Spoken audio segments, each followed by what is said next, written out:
Imana ikoze ibitangaza, intego nyamukuru ni yihe? Kuko twebwe tuhagarara ku ntego zindi, ariko ntabwo tugera ku ntego nyamukuru. Igitangaza ku bantu kwari ukubona impumyi ihumuka, ariko igitangaza kuri Yesu ntabwo ari icyo, ni ukubona umuntu w'imbere amenya uwamuremye mu ishusho ye. Igitangaza ni umuntu w'imbere, haleluya, ahumutse akareba rurema wamuhanze mu ishusho ye. Uyu ni umwanya wo kumva no gusobanukirwa ijambo ry'Imana mugezwaho n'umuryango w'amatorero Beteli mu Rwanda.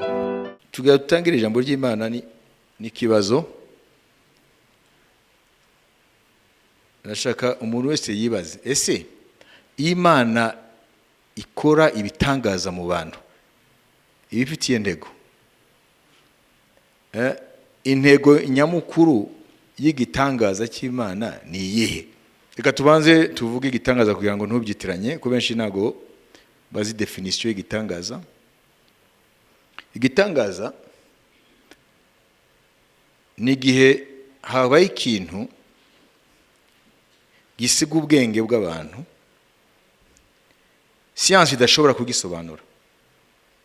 Icyo nicyo cyitwa gitangaza. Ariko twebwe imvugo yacu buri kintu ni gitangaza, ni gitangaza. Oya, ibintu byose ntabwo ari bitangaza. Hari igihe Imana ikora ibintu bisanzwe na logique y'umuntu ishobora kubyumva, si byo se? Amen, haleluya. Ariko hari igihe Imana ikora ibitangaza. Ibitangaza ni par rapport y'icyo siyansi yabivugaho. Cyangwa kugira ngo mbafashe kuri icyo kibazo, reka dutange akadefinisyo gato cyane ka siyansi, une définition minimale ya siyansi. Turaza kubishira no mu Kinyarwanda. Definition ntoya cyane, kuko ni siyansi isuzuma igitangaza. Siyansi nicyo gipimo cy'igitangaza. Uko iki kibazo nicyo kiri biri kudufasha, biza kudufasha mu kumva ijambo ry'Imana uyu munsi. Donc la science, donc une définition minimale de la science. Igisobanuro cy'ubumenyi, du moins la science de la nature, ubumenyi bw'ibyo tubona, par exemple la physique, ibijyanye n'ibifatika ibitagara. Donc la science qui étudie la nature et les phénomènes dans la nature. Ubumenyi bwiga ibitabire n'ibigaragara mu bitabire, et les phénomènes qui se produisent dans la nature, ndetse n'ibintu bigaragara mu bitabire. Donc c'est une étude objective. No kuvuga ngo ni isomo ry'ibintu bifatika bigaragara. Ça ne dépend pas du sujet qui fait l'étude. Ntabwo biturukana na cya kindi kigize yanyigo. Ça veut dire ce n'est pas le savant, le scientifique, ntabwo ari wa muhanga cyangwa se wa muntu ufite ubumenyi dont il est question, mais c'est ce qu'il étudie.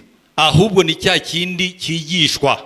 Ça veut dire la personne du savant n'a rien à faire avec les vérités scientifiques. Wa muntu ufite ubumenyi ntabwo ari wo nguwo bireba kugira ngo tubashe kumenya ukuri kwa bumenyi. Ses convictions, ses croyances, ses émotions n'ont rien à voir avec l'étude qu'il fait. Bwa bumenyi bwe ya marangamutima ye ntaho bihuriye na bya bindi cyangwa se yanyigo we ari makora. Il doit dire ce qu'il découvre, c'est tout. Wa muhanga agomba kuvuga gusa bya bindi yatahuye gusa nta kindi. Donc la science est une étude objective de la nature, des phénomènes de la nature. Bivuge rero ngo ubumenyi ni ukumenya ni rya somo rijyanye na bya bintu bifatika bigaragara mu bitabire, avec l'objectif de dégager les lois qui produisent ces phénomènes. Ndetse akaba afite intego yo kugira ngo agaragaze bya bindi bigaragaza bya bindi ashaka kugira ngo ageze ku bantu. Pour le scientifique, les phénomènes dans la nature ne sont pas dus au hasard. no kuvuga rero ngo kuri wa muhanga bya bindi ashaka kugaragaza ntabwo ari ibintu bipfa kuza gutyo gusa bimuguyeho. Le principe c'est que la nature est régie par le déterminisme. Il n'y a pas de hasard dans la nature. Ihame ni ukubera ko nta bintu bipfa kuza gutyo gusa mu bijyanye n'ibyo umuntu ashaka kwiga. Pour le scientifique, le miracle est à exclure. Ku muhanga cyangwa se kuri wa muntu ufite ubumenyi igitangaza ntabwo kirimo. Dit le scientifique. Voilà. Umuscientifique cyangwa se wa muntu ufite ubumenyi. Ça veut dire le miracle est à exclure. Umuhanga cyangwa se umushakashatsi ikintu kijyanye n'igitangaza ni ukugishyira iruhande. Parce que tout doit être expliqué. Kubera ko byose kuri we bigomba kugira ibisobanuro. Pourquoi est-ce qu'il pleut? Ni kubera iki imvura irimo kugwa? Ça c'est le philosophe qui se demande ça. Uwo ngo ni umunyabwenge ubyibaza. Mais le scientifique dira comment est-ce qu'il arrive à ce qu'il pleuve. Ariko wa mushakashatsi we araza kuvuga ati ariko se byagenze gute kugira ngo imvura ibashe kugwa? Donc il faut pas aller dire au scientifique oui, il y a eu un miracle. Ntabwo rero ukwiye kugenda gubwire wa mushakashatsi cyangwa se wa muntu ufite ubumenyi ngo habaye igitangaza. Mais il va dire tu es fou toi. Waraza kukubwira ati ahubwo umusazi. La nature est régie par des lois. No kuvuga ngo rero ibifatika biyobowe cyangwa se bigengwa n'amategeko. Voilà, donc objectivement rero mu buryo bufatika il étudie la nature et les phénomènes dans la nature. Yiga ibijyanye n'ibigaragara ndetse na bya bindi bigenga ibyo bigaragara pour dégager les lois. Kugira ngo abashe kuvanamo amategeko. Les lois qui produisent ces phénomènes. Noneho ya mategeko aba ariyo asohora cyangwa se agaragaza bya bindi ashaka kugaragaza. Et qui les régissent. Ndetse binabigenga. Voilà la définition simple. Nibyo rero bijyanye n'icyo gisobanuro mu buryo bworoheje. Urakoze Pastor Yves. Nimba rero iyi definition mwayumvise murumva rero yuko byinshi twita bitangaza ntabwo ari bitangaza. Mwabyumvise? Niyo mpamvu nafashe pene yo kugira ngo tumenye definition ya science. Science nta gitangaza kiba muri ibi twita ibyaremwe. Ikintu cyose gifite ibisobanuro. Nimba isi izenguruka izuba bifite ibisobanuro, ntabwo ari miracle. Nimba izuba ricana hanyuma umucyo wayo ukamara miliyari 5 ugicana bifite ibisobanuro. Nimba waryamye hanyuma ukananirwa kubyuka bifite ibisobanuro. Nimba wariye ibiryo hanyuma bikakugwa nabi bifite ibisobanuro. Rero science ntago yemera hasard ko ibintu byikora, ntinemera yuko haba ibitangaza. Ariko twebwe abizeye Imana turizera ibitangaza ko Imana ikora ibitangaza. None se Imana ikoze ibitangaza ifitiye ntego umuntu tumutekereze. Tuvuge Yesu awumuye umuntu wavutse ari impumyi. Ni ibitangaza si ibitangaza? Ni gitangaza ko science nishobora kubisobanura. Mwabyumvise? Kuko biradefia science. Mwabyumvise? Amen. Amen. Yesu agendagenda hejuru y'amazi. Ni gitangaza? Ni gitangaza. Kuko biradefia la gravitation. Rukuruzi. Sibyo? Yesu arazamutse agiye mu ijuru abigisha bamureba. Ni bitangaza? Bitangaza. Kuko biradefia la loi de la gravitation. Mwabyumvise? Kubera yuko atome yose y'umubiri wawe ikururwa na atome zose z'isi vers le centre y'isi. Urumva impamvu tutashobora kugira gute? Ruvuga ngo atome zikugize wowe imwe yose ikururwa na atome zose z'isi. Yesu rero arazamutse aragiye. Cyo gitangaza. Imiryango n'amadirisha birafunze. Abigishwa bafite ubwoba, umwami wabo bamwishe. Baboniye Yesu arinjiye batafunguye atakomanze. Ni ibitangaza? Kuko science nishobora kubisobanura. Mwabyumvise? Abyumvise? Hallelujah. Hallelujah. Imigati 5 n'amafi 2 bigaburiye abantu barenga 20,000. Abagabo 5,000 tudashizemo abagore n'abana. Ni ibitangaza? Kuko science nishobora kubisobanura. none uwo munsi Imana iracyakora ibitangaza mu bizera. Amashimeje ku Mwami Yesu. Petero ari muri gereza, bamufunze n'iminyururu n'ibiki byose, n'abarinzi bari hariya barafunze. Petero baza kumwumva ngo ari hanze, ari kumwe n'itorero na bene data. Ni ibitangaza kuko siyanse ntishobora kubisobanura. None intego ni iyihe y'Imana ikoze ibitangaza? Wibaza ko ari nigeze ubyibaza? Umwe ashobora kuvuga ati nimba ari igitangaza cy'ikintu nari nkeneye, Imana igakora igitangaza kidashobora gusobanurwa na siyanse, nuko yabonye ko nari nkeneye ko Imana intabara. Yagaburiye bari abantu, ikora igitangaza cyo gutubura imigati n'amafi, kuko yari afite impuhwe ko bamaze iminsi bamukurikira, bari bashonje. Si bisobanuro? Imana ikora ibitangaza kugira ngo ireponde kuri bezo zacu. Mu ruhande rumwe nibyo. Erega nababwire, ntimukwiye gutekereza gusa iby'ubuzima busanzwe, mukwiye gutekereza n'amagambo musoma hano. Wabyumvise?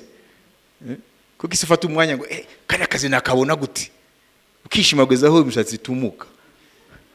Kuko isi utavuga ati ese ibi Imana ivuga hano bite bimeze gute? Hari ikintu bita intego nyamukuru. Iyo bavuze intego nyamukuru uvuga ngo hari izindi ntego, sibyo? Intego nyamukuru, ariko hari izindi ntego.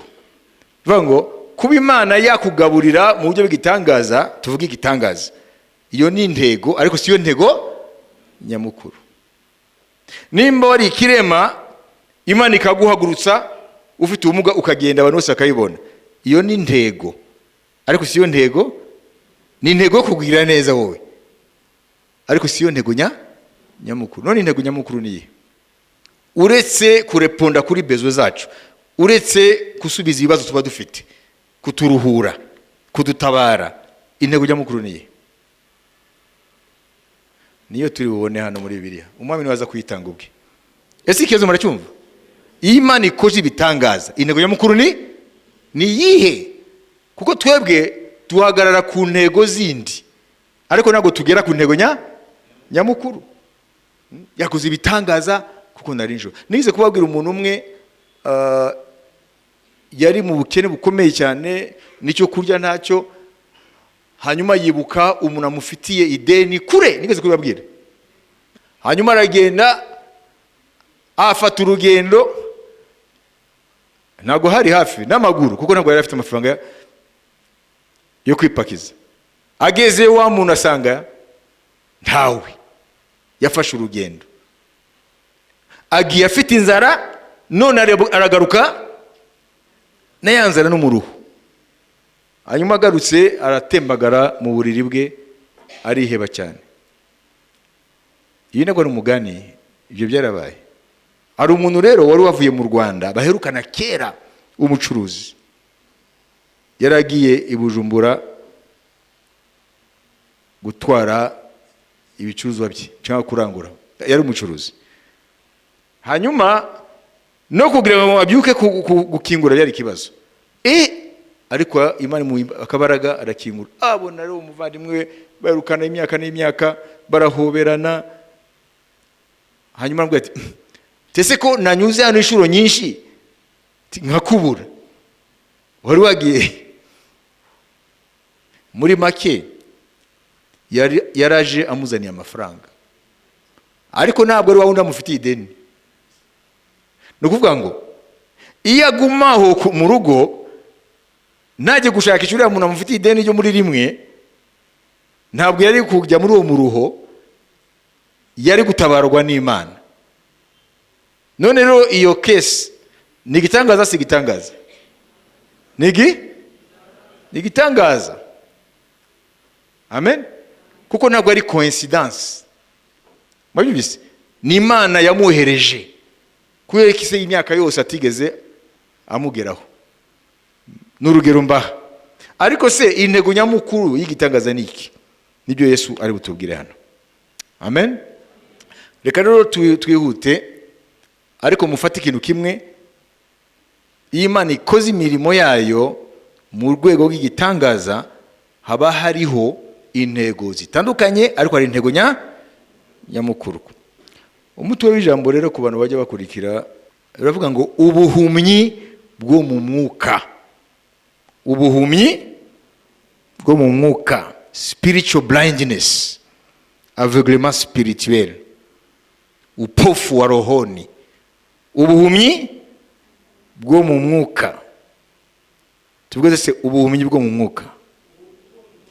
Ubuhumyi bwo mu mwuka, spiritual blindness, aveuglement spirituel, upofu wa rohoni. Reka dusome vuba muri Yohana ibice 9 ku murongo wa mbere tugeze mu wa 12. Kaneti mukunda dusomere. Akigenda abona umuntu wavutse ari impumyi. Abigishwa baramubaza bati, mwigisha, ninde wakoze icyaha, n'uyu cyangwa n'ababyeyi be ko yavutse ari impumyi? Yesu arabasubiza ati, uyu nta cyaha yakoze cyangwa ababyeyi be, ahubwo ni ukugira ngo imirimo y'Imana yerekanirwe muri we. Nkwiriye gukora imirimo y'uwantumye hakiri ku manywa, bugiye kwira n'igihe umuntu atakibasha gukora. Nkiri mu isi ndi umucyo w'isi. Amaze kuvuga atyo acira amacandwe hasi, ayatubisha kondo, akamusiga ku maso, aramubwira ati, genda wiyuhagire mu kidendezi cy'Isilowamu, hasobanurwa ngo yaratumwe. Nuko aragenda ariyuhagira, agaruka ahumutse. Abaturanyi be n'abamubonaga kera aho rasabiriza barabazanya bati, uyu si we wicaraga asabiriza? Bamwe bati niwe, abandi bati siwe, icyakora asa nawe. Nawe arabasubiza ati, ni njye. Baramubaza bati, mbese wahumutse ute? Arabasubiza ati, wa muntu witwa Yesu yatobye kondo akansiga ku maso, arambwira ati, jya Isilowamu wiyuhagire. Nuko ndagenda ndiyuhagira ndahumuka. Baramubaza bati, ari hehe? Ati, simbizi. Amen. Hano turabona umuntu wavutse ari impumyi. Ikibazo, amen, abigishwa babaje Yesu, muracyumva? Ngo mwigisha, ninde wakoze icyaha, n'uyu cyangwa n'ababyeyi be ko yavutse ari impumyi? Ibyo ntacyo bibabwiye. Ntabwo mumva imyizerere yabo n'imitekerereze yabo. Ni ukuvuga ko mu mitekerereze y'Abayuda, ibyago iyo bishikiye umuntu, haba inyuma yabyo haba ari icyaha, yaba ari we cyangwa ababyeyi be. Nta byago bitishemo icyaha. Murabyemera ibyo? Mwebwe abikinyejana murabyemera? Mushobora kudefanda iyo argument yanyu? Iyo usomye kuva ibice 20 havuga iki aho hano? None ashaka kubabaza, muri aya mategeko avugwa ntaryo mumva yuko ibyaha by'ababyeyi Imana iza bihorera abana? None se muramwashubije iki? Muramwashubije iki? Mwe murakondana n'Abayuda. Bavuze ngo mwigisha, ni ibyaha yakoze cyangwa n'ibyo ababyeyi be ko ngo avuka ari? None est-ce qu'ils étaient sans argument? Ntabwo bafite icyo bahagazeho. Bari Abayuda bazi mu mutwe amategeko y'Imana. Mwabyumvise? Ese niwe wakoze ibyaha ngo avuka ari impumyi cyangwa n'ababyeyi be? Wibaza ko babihimbye se? Simbabwiye babikuye. None Yesu abasubije iki? Yababwiye ngo niwe cyangwa n'ababyeyi be? Yashubije iki? Ngo uyu nta cyaha yakoze cyangwa ababyeyi be. Murabona? Ni ukuvuga ngo Abayuda baracanganyikiwe, kubera ko teoloji yabo ayikubise hasi. bo ibisobanuro bafite iyo umuntu ahuye n'ibyago yarakoze icyaha cyangwa nabo akomokaho. Ariko n'ubu hari imitekerereze nk'iyo mu matorero. Hari abantu iyo ibintu bigenze uko batabishaka, uko batabiteganije, bikaza mu buryo bw'ibibi, ibisobanuro byihuta ni ukuvuga ngo Imana irampanye, cyangwa niba adashobora we kwivugaho gutyo hanyuma akabona yabaye kundi, ahita atangira gusakuza ati sinababwiye bwabwira sibwe, sinababwiye ko kudakizwa kwe Imana yamuhanye. Hanyuma agahita avuga ati na bado. Ntimujya mubyumva ibyo? Ntabwo mujya mubyumva? Nimujya mubyumva? Moto ikamutwara n'umwana w'Imana ikamukubita hasi, hanyuma akavunika.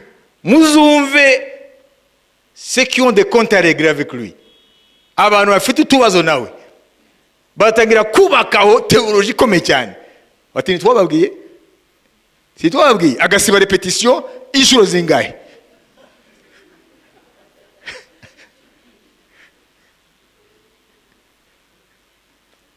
Ati Imana yo mu ijuru yarakaye. Hanyuma akomeza ati nabado. Mwabyumvise? Ega muri ibi bihe bikomeye isi irimo mukwiye kwiga guseka. Naho ubundi abantu barirukaga nk'abasazi. Mwabyumvise? Ibibazo bihari ku isi ya none, nimutiga guseka muzavumbuka.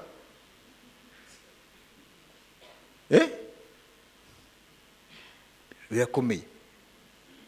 Uburayi bwataye umutwe, Putin yafunze gaz. Ubu Macron aravuga ngo nous devons passer à l'économie de guerre. Économie de guerre ni kuvuga mviriza muri make, économie guerre kuvuga ngo hakuna cha mtu. Économie de guerre ni kuvuga ngo nta cy'umuntu ku giti cye, nta cyawe. Nimba ufite station essence, iyo essence uhereye ubu ntabwo ari yawe. Aho ni ntabwo ari muri Afrika, ni mu Bufaransa.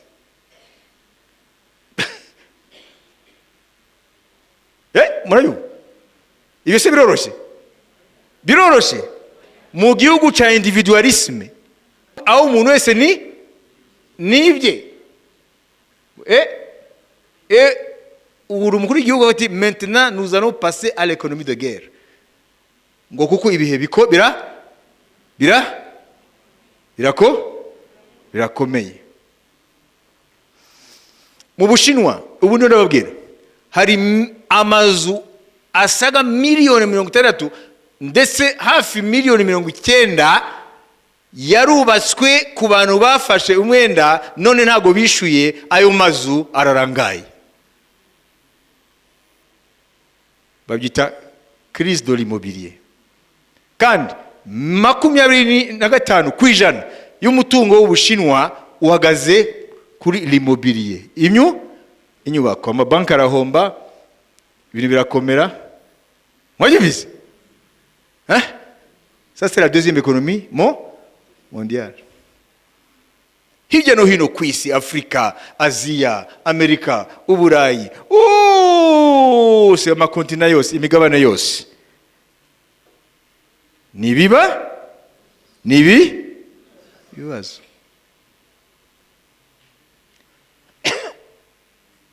Kandi nta muntu n'umwe ku isi yavuga ko bitazamugeraho ngo bimugireho ingaruka.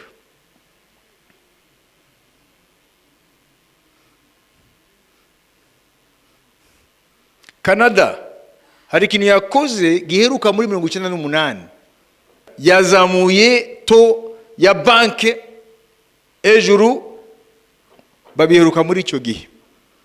Hano turabasobanurira ko bifite consequence, sibyo? Na Amerika irongera kandi izamure, n'Uburayi rero kubera ko ekonomi zo ziragwa nawe ibi byose bifite ikibazo, ngo barakemura inflation, izamuka z'ibiciro, ariko ntabwo ari solution. Ibi rero mbibabwiye kubera iki? Mbibabwiye kubera ko ukwiye kumenya yuko isi urimo mu gihe utarapfa, ibiro biraba kuri yo, nutamenya uko bihagararamo nk'umuntu azi ijambo ry'Imana. Wabyumvise? Amen. Nyuma uza kubona benshi bafatwa n'imitima, bakarwara imitima. Wabyumvise? Imiryango igasonza, abana bakivumbura ku babyeyi, nubwo bitari byoroshye. Iyo bita l'éclatement de la famille nucléaire. Papa, maman et les enfants. Murabona muri Afrika, famille ntabwo ari papa, maman et les enfants. Bashiramo n'abandi. N'abatantine n'abandi kandi. N'abaonke n'abandi kandi. N'inshuti za kera mwiganye. Bose baraza bakabiwawe. Ariko situation turimo ubu, amen, abo bandi barabanza bavemo. Hanyuma habaze hasigare papa, mama n'abana. Nabyo bikomere. Ibyo abantu batandatu basangiraga, none haboneka iby'umuntu umwe. Kandi nabyo bakeneye kubisangira. Biroroshye bene data? Biroroshye? Ibyo mwasangiraga muri batandatu, papa, mama n'abana bane, none asigaye haboneka iby'umuntu umwe cyangwa abana babiri. Murabigira mute? Murasaranganya? Huyu ndio wakati wa kuangalia kama unaokoka kweli. Kini gihe cyuko biri bigaragara ko ukijwe. Abana baragafite, papa turebe ko ukijwe koko. Iriya nyama nutayirya uzabukijijwe.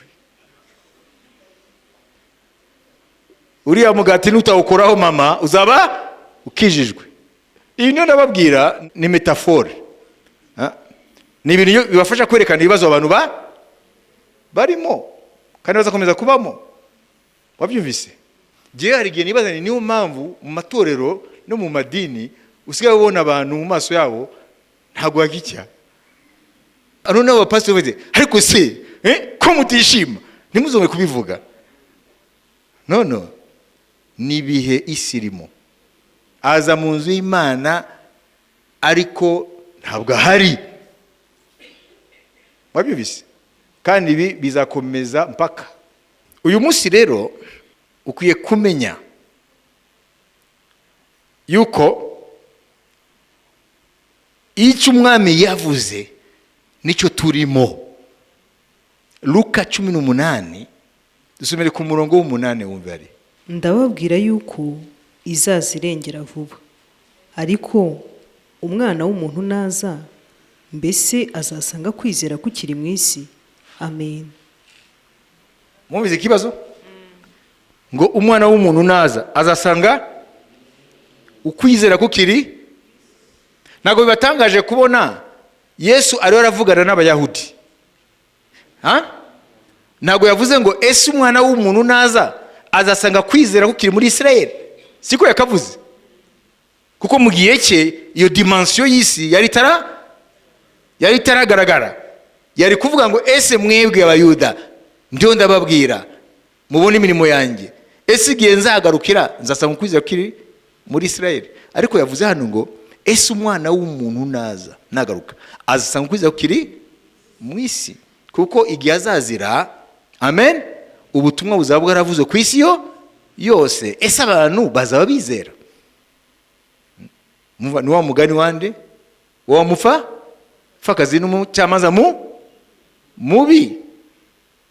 Kuba kwa mutitiriza yaje bati kugira ngo muyikure ntanderanje reka mukorera ibyo asaba. Aramurenganura ngo none mumvu uwo mucamanza mubi ngo si Imana ntizarengera vuba.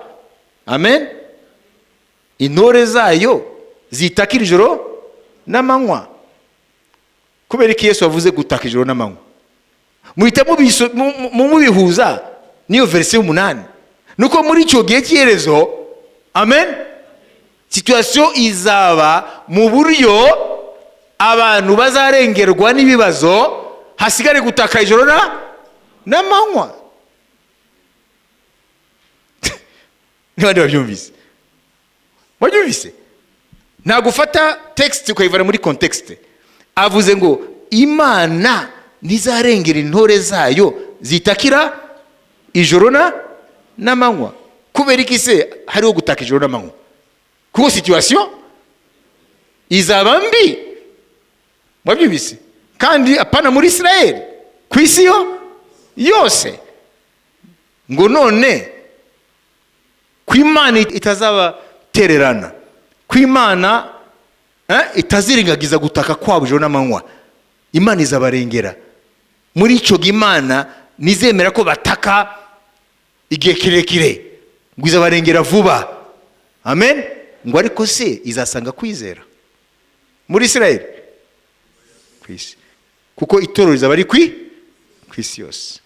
Mwabyumvise? Kuko Imana iravuga muri dimension yo mu gihe cy'iherezo. Ese iyi Luka 18 tuyirimo ntituyirimo?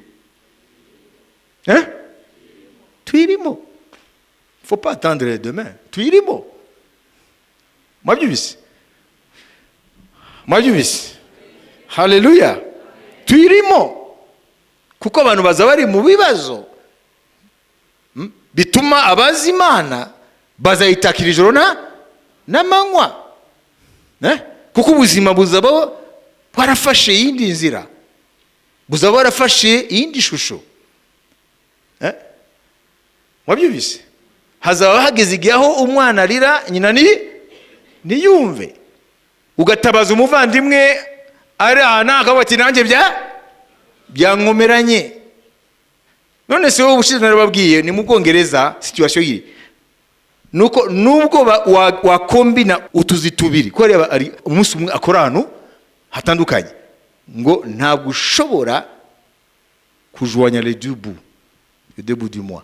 Ntabwo ushobora kubaho nkuko wabagaho mbere nubwo wakora utuzi tubiri. None nimba uriya muntu yahoraga yohereza udupawundi tungahe mu muryango we, biragenda gute? Arabanza atugabanye, hanyuma nibikomeza kugabanya bibyara iki? Gufunga burundu. Na email yawe niyongere kuyisubiza, na WhatsApp yawe kuyisubiza, kubera yuko nawe hariya byamukomeranye. Hanyuma uyu mukecuru ari hano cyangwa ari muri Ghana cyangwa abavandimwe bigaga amashuri kubera utudupawundi yohereza. Murabizi ku bihugu byinshi bya Afrika budget nini iva muri diaspora. Nka Senegal budget nini y'igihugu ni diaspora, ko Senegal ifite diaspora nini. None bariho barakubitika muri ya bihugu, nivuga ngo baranza bagabanye utwo boherezaga finalement bafungi. Wayubise? Babita effet domino. Biba aha consequences zikajya hirya no hino. Ngo intore zayo zitakambira ijoro n'amanywa izazirengera. Ngo ariko ikibazo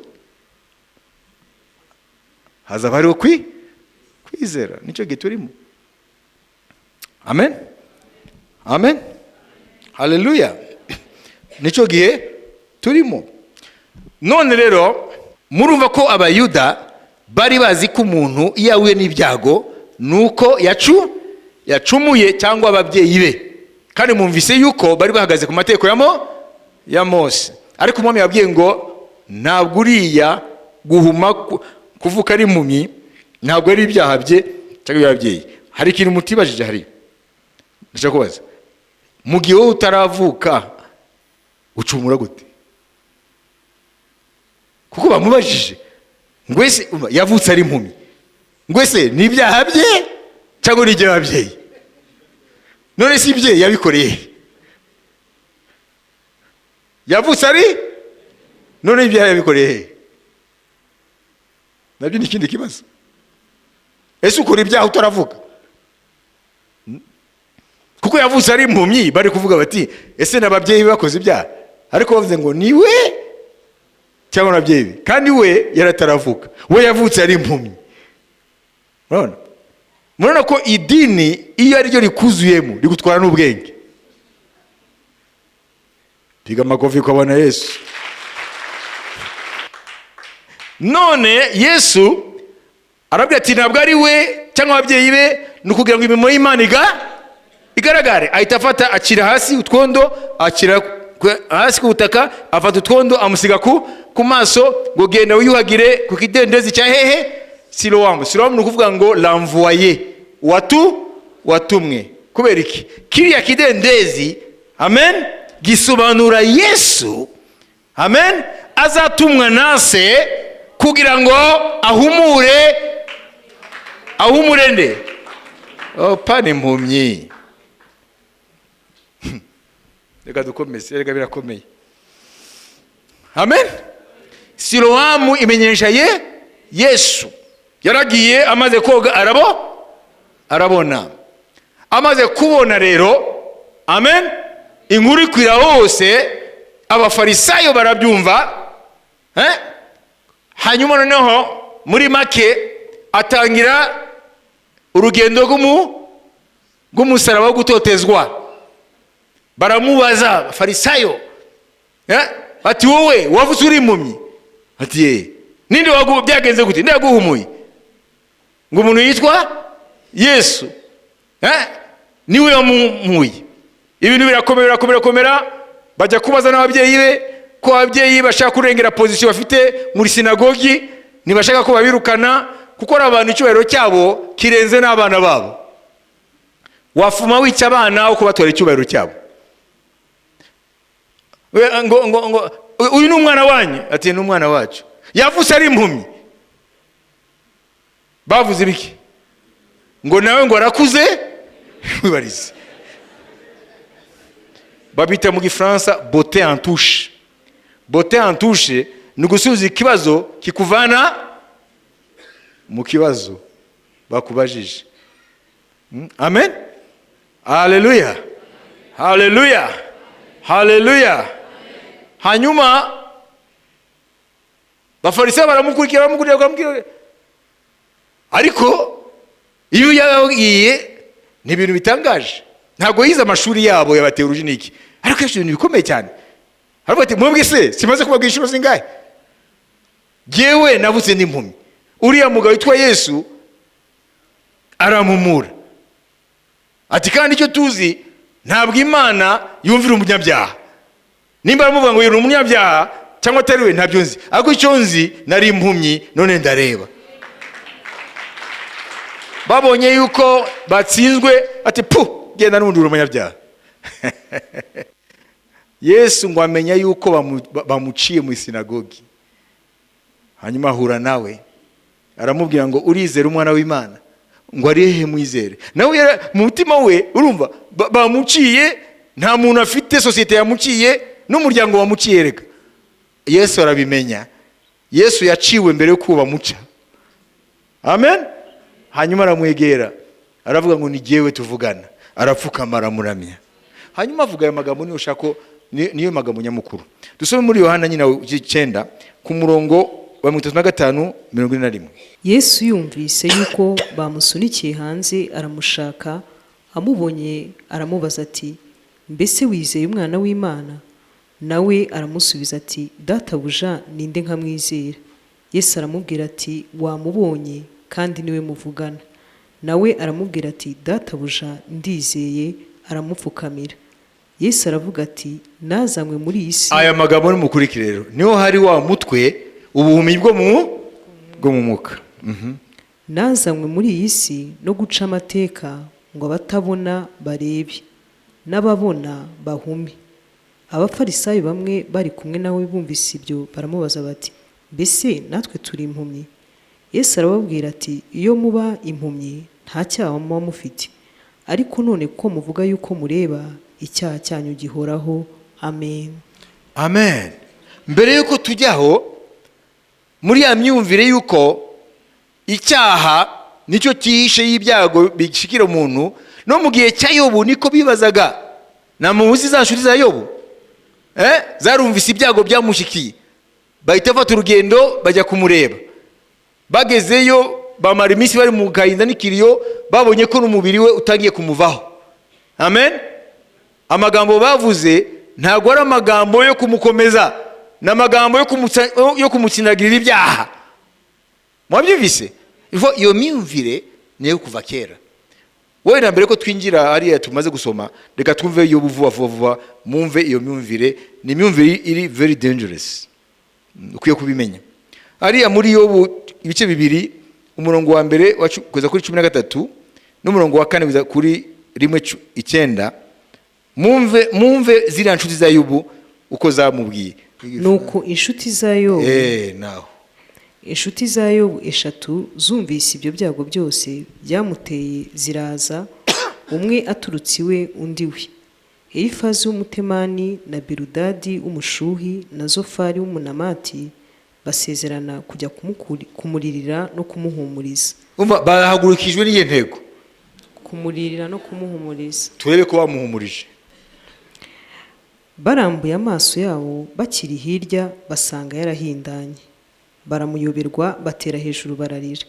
Bose bashishimura imyitero yabo bitera umukungugu ku mitwe no mu kirere, maze bicarana nawe hasi bamara iminsi 7 n'amajoro 7, kandi nta wagize icyo amubwira kuko babonye ko umubabaro we ukabije cyane. Mwabibonye? Noneho kandi iri mu 9. Maze Elifazi w'umutemani aramubwira ati, mbese umuntu yagerageza kuvugana nawe ntiwagira agahinda? Ariko ninde wakwiyumanganya ngo atavuga? Dore ninde wakwiyumanganya atavuga? Mumve rero ibyo yavuze hano. Dore wigishaga benshi baratangiye kumutongera rero, kandi wakomezaga amaboko atentebutse. Amagambo yawe yaramiraga uwari ugiye kugwa, kandi wakomezaga amava asukuma. Ariko noneho niwe byateye kandi urihebye, bikugezeho nawe uhagaritse umutima. Mbese gukomera kwawe si uko wubaha Imana? Kandi inzira zawe zigororotse sizo ziguhesha ibyiringiro? Ibuka ndakwinginze, ninde wigeze kurimbuka atariho urubanza? Ninde wigeze kurimbuka? Cyangwa hari ubwo umukiranutsi yaciriweho iteka? Nk'uko nabyiboneye abahinga gukiranirwa bakabiba amahane, nibyo basarura, bicwa n'umwuka w'Imana, kandi barimburwa no guhuha k'umuyaga w'uburakari bwayo. Amen. Bamukomeje mwabibonye? Kubera yuko bari abagabo bari muri culture, bari mu muco uzi yuko ibyago byose bizanwa ni cya Yobu. Rero hari ibyaha ahisha, niyo mpamvu biriya bintu byamugezeho. Rero nimba uri umukristo ntuzagwe muri umutego. Amen. Nuzihe kuba bamenya w'impamvu ya buri kintu cyose. We ntabwo uri Imana. Wabyumvise? We ntabwo uzi kubereka ibiya byabaye, kuko ibyo bintu biri muri dimension itari yacu. Ntuzihutire kuvuga ngo impamvu yavunitse ni hano nta gisenga. Wabyumvise? Reka nkomeze, nashaka kubabaza. Nago murumva abavuga ngo wambwiye ati naravuye hariya nyuma ngeze hari imbere ku kazi ndatsikira. Umvire icyo yakubaza. Wavuye mu rugo usenze? Ushobora kuva mu rugo usenze ugatsikira. Igihe nari mu ishuri mu Bufaransa, hari couple twiganaga. Noneho tugiye muri evangelisation mu mujyi, noneho bagazana imodoka, agasiga ibintu bigaragara mu modoka. Hanyuma noneho nigeze kubabwira, akarambika ibiganza ati, vous les anges de Dieu, il est écrit ngo abamarayika ngo biranditse, mwebwe mugota umukiranutsi nibye. None tugiye murimo w'Imana, ni mugote iyi modoka, niyagire abajura baza kwiba. Turagira turevangeliza ntagarutse. Babitwaye yamazi iminsi kwizera ko kwa ati noneho bira ntabwo ari byo. Umugore we niwe yaje kumukomeza, araduhuruza twese ati mugende mutabare kitwa Albert, mutabare ati yarakariye Imana. Ngo none ze ngo none witega ibise bite. Mwabyumvise? Mukwiye kumenya ngo ibintu byose yaba byiza yaba bibi, amen, ntabwo wowe ufite ibisobanuro byabyo. Mwabyumvise? Inshuti za Yobu zari zifite rezo, huya, kuko Imana yaje kumujistifia nyuma. Ayo ngo mwebwe Yobu natabasengera ndabarimbura. Nimwayisome? Ngo ndumva amasengesho ya Yobu. Rero ntimuzagi kwigira banajua bwo kumenya inama z'isumba byose, hanyuma buri kintu cyose mugiye explication. Ntabwo ari byo, kuko ari ibintu bitudepasa. Imana ishimwe, Imana ishimwe. Muzumva muno umukozi w'Imana apfuye afite imyaka 50. Umukozi w'Imana noneho impaka ziratangiye n'impari. Ariko si ntabwo wanditse ko umunyabyano wazakenyuka? Dore asize utwana tubiri, asize n'umubiri tujibini. Turebe neza. Tiwasanga rero buriya twigishaga hariya ari utunyanga yifitiye. Nimurabyumva ibyo? Bakayina mu verse biblique hariya ngo yakenyutse. Ari n'igihe abakozi b'Imana nashaka gusubiramo bahiriye mu ndege. Hanyuma amagambo ati ntabwo bishoboka. Ati Imana ikemera ko abakozi bahira mu ndege? Bamukompara n'abandi bantu bigeze guhira mu ndege. Ati nkaba kanaka.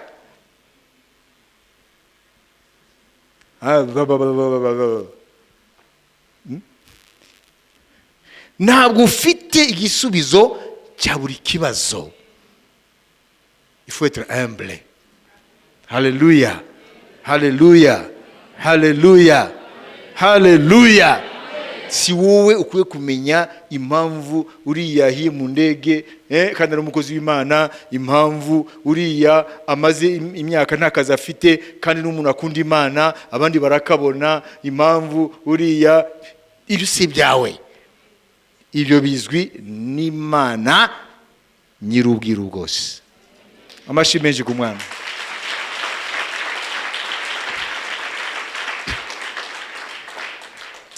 Hallelujah. Reka twihute. Kugeza mu murabyumva? Imitekerereze y'Abayuda ntabwo yari yo. Ibyago byose bishwe mu ibyaha. Imitekerereze y'inshuti za Yobu ntabwo arizo, kuko Yobu nta cyaha yakoze, yari umukiranutsi. Amen. Hari n'igihe Imana yemera ibyago bikagera ku mukiranutsi atari uko yayicumuyeho. Amen. Ariko hari impamvu irenze wowe nanjye kuyumva, kuko Imana ifite ses raisons. Hallelujah. Imana ifite impamvu zayo. Nishaka kunshura ejo mu gitondo ifite impamvu zayo. Ntimuzavuge ngo hari utunyanga apostle yayishaga. Imana ifite raisons zayo. Nimpamagara mu gitondo sisa uragira gute se? Ishobora kumpamagara ndi hano kandi ntihagire ikintu na kimwe muyikora. Ntimukwiye no kwibaza. Yobu yashubije neza. Aravuga ngo Uwiteka aratanga, Uwiteka arisubiza, izina ry'Umwami ryubahwe. Icyo nzi gusa, umukiranutsi ari mu maboko yayo, kandi Satani ntacyo ashobora gukora. Yesu yavuze ngo intama zanjye ziri mu kuboko kwanjye, nawe uzazikura mu kuboko kwanjye. None nimba yamutwaye, ntabwo Satani arusha Imana amaboko. Il y a des raisons. Amen. Au-dessus de nos raisons. Hari impamvu ziri hejuru impamvu zacu. Reka twiruke. Amen. Ibyo mwabyumvise? Hallelujah. Amen. None Yesu ababwiye iki? Amaze kubwira yampumyi ngo urizera umwana w'Imana, ngo ari mwizere. Ati nigiye muvugana. Aramupfukamira, aramuramya. Yahise agira gute? Yahise abwira abantu bari baraho n'abafarisa bari bahari ngo umwana w'umuntu yaje mu isi. Reka tumire hano. Yaje mu isi. Uyu ni wo mutima w'ubutumwa bwiza bw'uno munsi. 9:35-21. Umva intego yazanye Yesu ni. Yesu aravuga ati nazanywe muri iyi si no guca amateka ngo abatabona barebe n'ababona bahume. Abafarisayo bamwe bari kumwe nawe bumvise ibyo baramubaza bati mbese natwe turi impumyi? Yesu arababwira ati, iyo muba impumyi nta cyaha muba mufite, ariko none kuko muvuga yuko mureba, icyaha cyanyu gihoraho. Amen. Amen. Yesu, amen, hano ariho aravuga intego nyamukuru, amen, yamuzanye mu isi. Isi irahumye. Ihumye gute? Muraza kubibona kuri uru rugero ruri muri Yohana ibice 6, Yesu agaburira abantu imigati. Yesu hari amagambo yamubwiye, umviriza, yabagabura imigati barahaga, none bakakomeza bamukurikira aho agiye hose, bagafeza semblant, bakerekana yuko bari interese n'ibyo aravuga, kandi we abona imitima yabo. Reka tusome vuba Yohana ibice 6 ku 26 kuza kuri 30. Aha muraza kumva ubuhumyi ubwo ari bwo.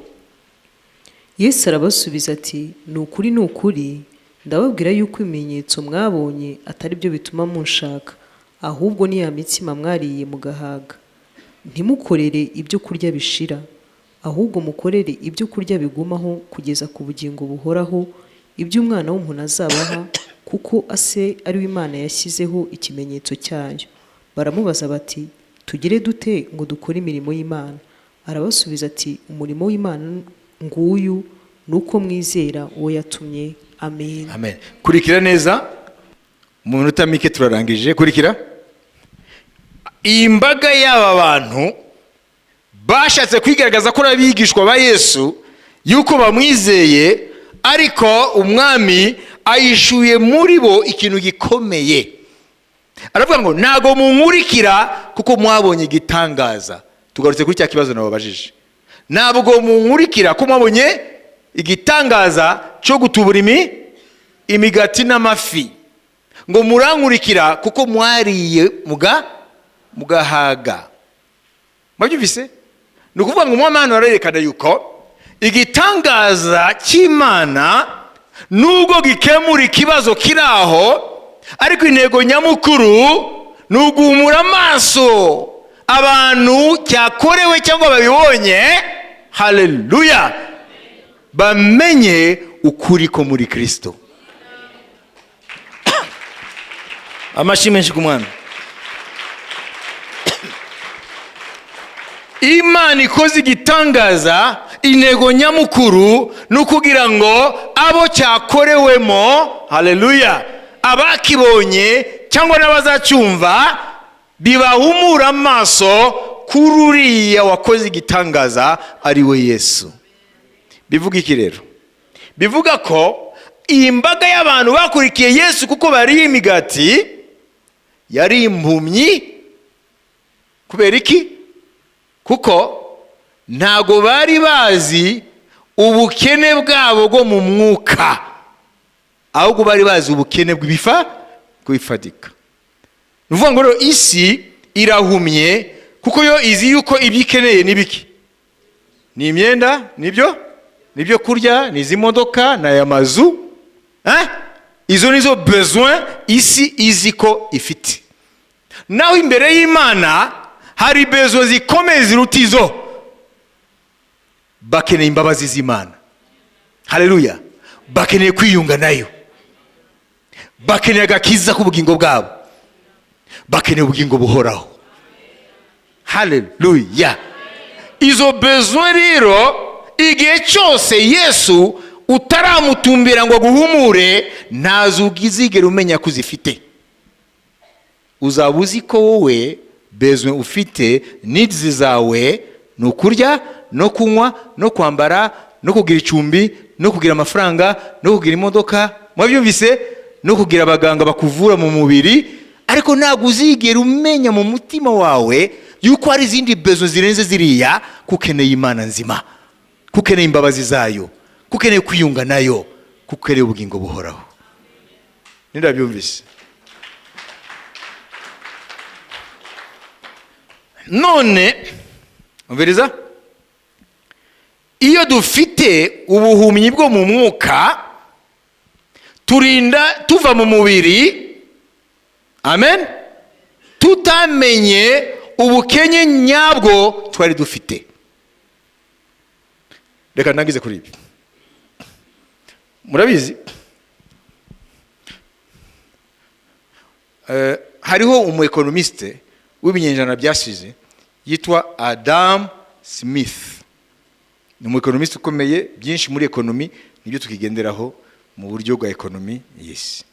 Yaravuze ngo puisque l'homme est mu par des intérêts égoïstes, kuko umuntu ikimusunika ni kwirebaho. Amen. Mwabyumvise? Ngo rero muri uko buri muntu wese gukurikira inyungu ze, ngo bisanga muri rusangi bateje imbere societe yose. Mwabyumvise? Nuvuga ngo igituma abantu bazinduka bose, amen, suko bakundana, suko bakunda ibindi, nuko umuntu wese afite needs, afite besoin, afite intérêt zamuzinduye. Mwabyumvise? Nagonza kukugurira wowe umugati mu iduka ryawe ko ngukunda, nukubera yuko ndawukeneye. Naguriya akora imigati ntabwo ayikora ko akunda abaturage, ayikora kugira ngo abone amafaranga, ariko mu gushaka ayo mafaranga yisanga yagaburiye abaturage. Mwabyumvise? Nibyo Adam Smith, l'économiste ukomeye, avuga ngo l'homme est mu par des intérêts égoïstes, ngo umuntu asunikwa n'inyungu ze ku giti icye. Mais il arrive qu'en poursuivant ces intérêts égoïstes, il participe à la création de richesses dans la société. Nuvuga ngo mu gukurikira inyungu ze bwite yisanga nawe yateje imbere société. Mwabyumvise? Atari uko akunda société. Natwe rero umuntu ikimuzindura nico akennye. Mwabyumvise? Wenda ari principe ya droit nshaka kuvana muri contexte ya droit nyizane muri contexte yacu. Pas d'intérêt, pas d'action. Naivanye muri droit. Mwabyumvise? Nyikoresheje atariho kugira ngo mubyumve. Nuvuga ngo nimba nta bezo ufite mu kintu runaka, nta muhati uzagira muri icyo. Mwabyumvise? Kubera iki abantu batazinduka? Ni kubera ko hano na fiche de paye. Ntabwo duhamagara amazina ngo duhembe. Ariko ahantu bahemba buri gitondo abantu barazinduka. Mwabyumvise? Aba nabo ntabwo bakurikiye Yesu kuko amagambo ye nayo ubugingo buhoraho. Bamukurikiye ko barashaka imigati, kugezaho banajya inama ngo bamugire umwami w'imigati, kandi ni umwami w'ubugingo. Urana gufata umwami w'ubugingo ukamugira umwami w'imigati, ngo Yesu amenya ko baje by force, baje kumushimuta ngo bamugire ngo umwami, arabacika. Mwabyumvise?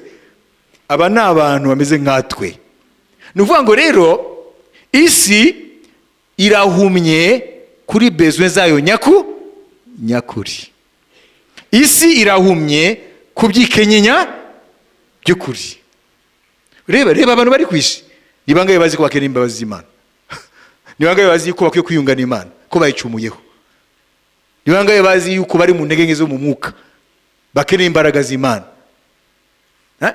Ni bangaye basenga Imana ngo ibaye impano zo mu mwuka bayikorere? Ntabwo ari benshi. Ahubwo barasenga Imana bakazi, Imana yabaye ibi. Ni kuvuga ngo rero ubuhumyi bwo mu mwuka, amen, nibwo Yesu yaje kutuvanamo. Na nibyo yavuze ngo umwana w'umuntu yaje kugira ngo abita ko babona bahume. Abafarisayo bamenya ko ari bo, bari bazi ko bo barabona, bafite amategeko, bafite ibiki, ntibakeneye Yesu. Baravuga ngo rero naje mu isi ku rubanza abita ko babona bahume, n'abazi ko ari impumyi bagire gute? Bahumuke. Wa murimo wo guhumura ya mpumyi, umviriza, intego nyamukuru kwarugira ngo Yesu ayihereho, haleluya, ahere kuri icyo gitangaza agere aho aza kwigisha aya magambo. Imana ihabwe icyubahiro.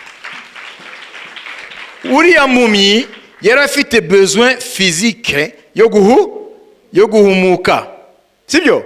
Ariko Imana umugambi mufitiye ntabwo ari gukemura ikibazo cy'akanya gato, kuko nubwo yahumutse yarapfuye, amaso yongeye gufungwa burundu. Nose ntiyapfuye se? Nose iyo umuntu apfuye mubwira gute? Aguma yasamye? Mutamubwira gute? N'umuntu atazi guseka ngo ngiye narasisi nararakaye, iyo apfuye araseka abishaka atabishaka. Abantu rero bahita bihuta kumufunga umunwa, ati wowe ntuzi ko wapfuye. Piga amakofi ko abona Yesu. N'umuntu ukunda cyane yapfuye umufunga umunwa. Nakuvuga ngo mbega komeza unsekere disi we, ndakunda inseko yawe. Kada binyoma gusa. Yesu rero yaje, amen, ahumura ya mpumyi kugira ngo ageraho, amen. Nago nshaka kuyihindura materi didactique imfata nyigisho, ariko mu byuve nshaka kuvuga ahere kuri uwo murimo yakoze, icyo gitangaza abwira isi, amen, icyamuzanye ati mwese muri impumyi mwakabimenye mwaza kuri jyewe. Haleluya. Hanyuma ikintu nshaka kuvuga ni iki rero mu kurangiza, Imana mu mugambi wayo ikora igitangaza kugira ngo ikuganishe, amen, kuri revelation yayo ishaka kuguha. Mwabyumvise? Igitangaza ni inzira. Imana kuri uriya muntu yarigambiriye, umviriza, yamumuye amaso arareba, ariko ntabwo birarangira. Bahuye rero arangiza umurimo rero wo kumuhumura amaso y'imbere. Yawihumuye ay'umubiri, none baraje guhura baturizera umwana w'Imana ngo ariye ngo mwizere ngo ni jyewe. Abarafukama aramuramya. Bivuga ngo amaso y'imbere ahita yihweza, ategereza umwami, amenya uwo ari we, aramukurikira.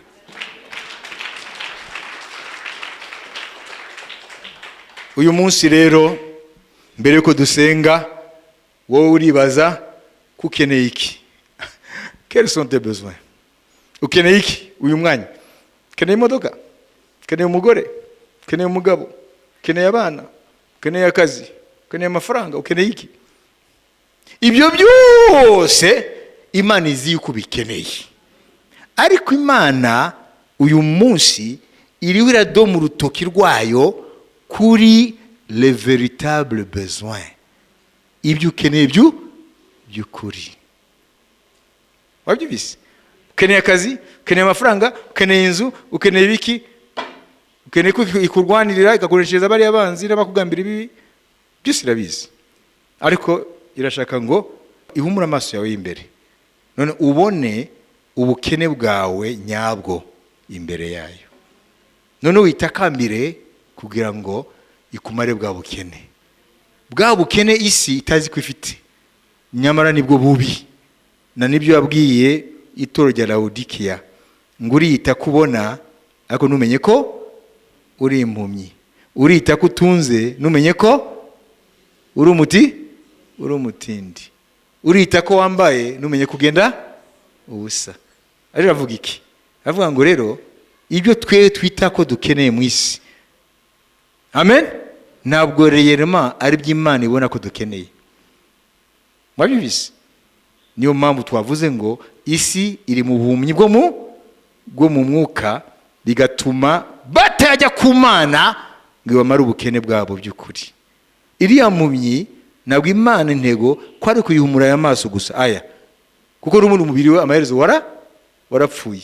Kwabwira ngo ihumure ariya maso, none bageze ku buhumyi nyabwo, hanyuma Yesu abereke ko niwe akenewe.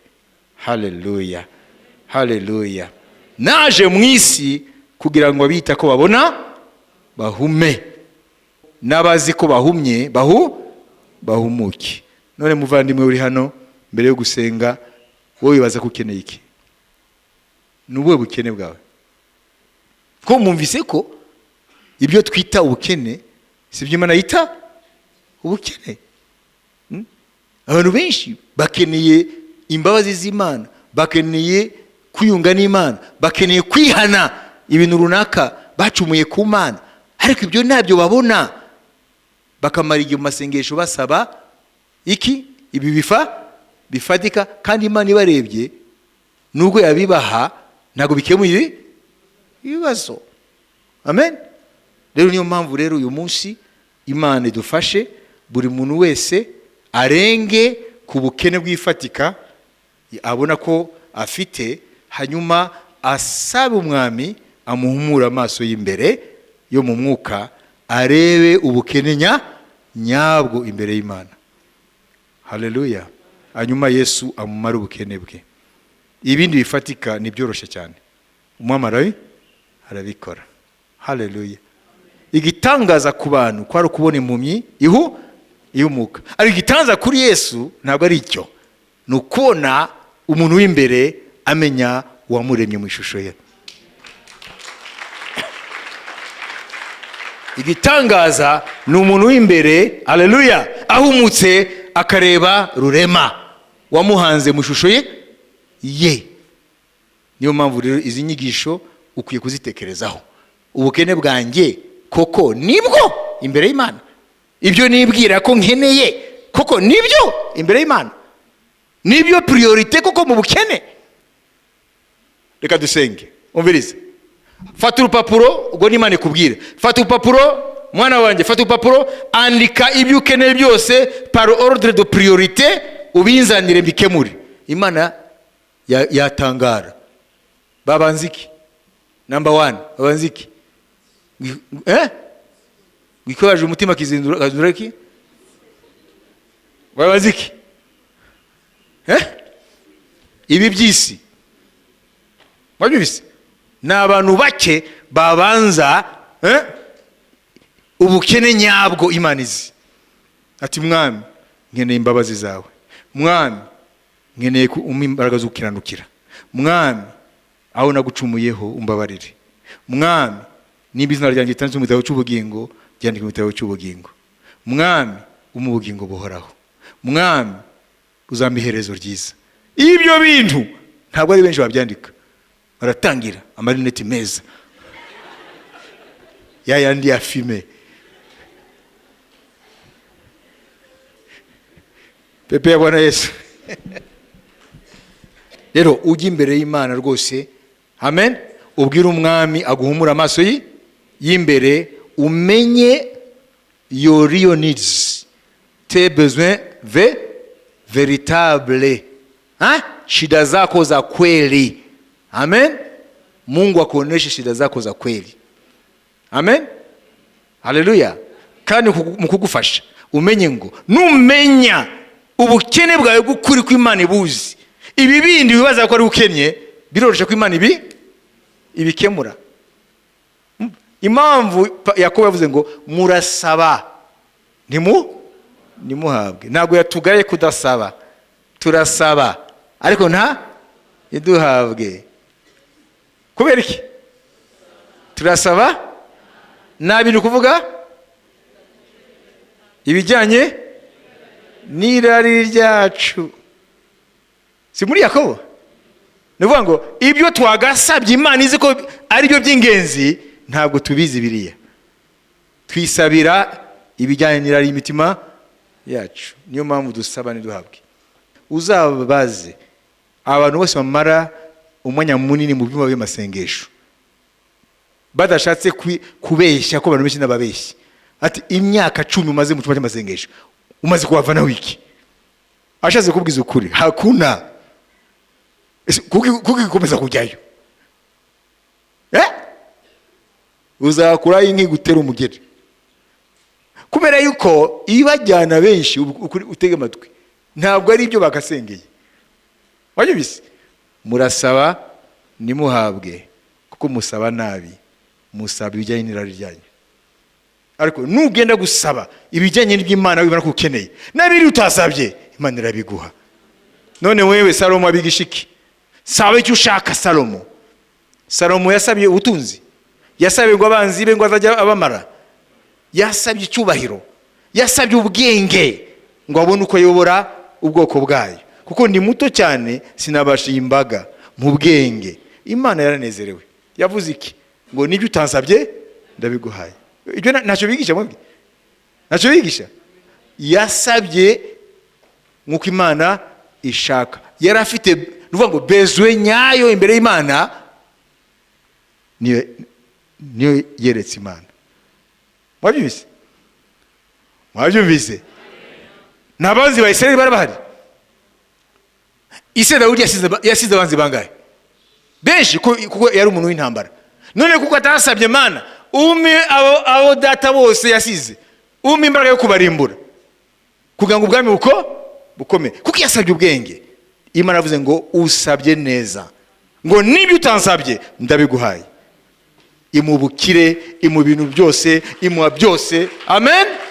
Natwe rero nitujye imbere y'Imana, dutangire gusenga selon les priorités de Dieu.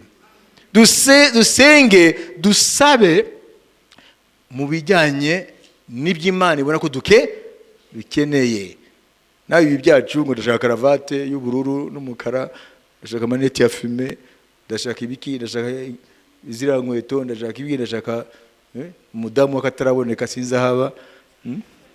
Ibyo byose dusaba Imana iratureba. Ubwo se umva, nugo nabiguha nkabiguhundagazaho, dore wowe muri gahunda nashizeho, ejo mu gitondo ndaguhamagara.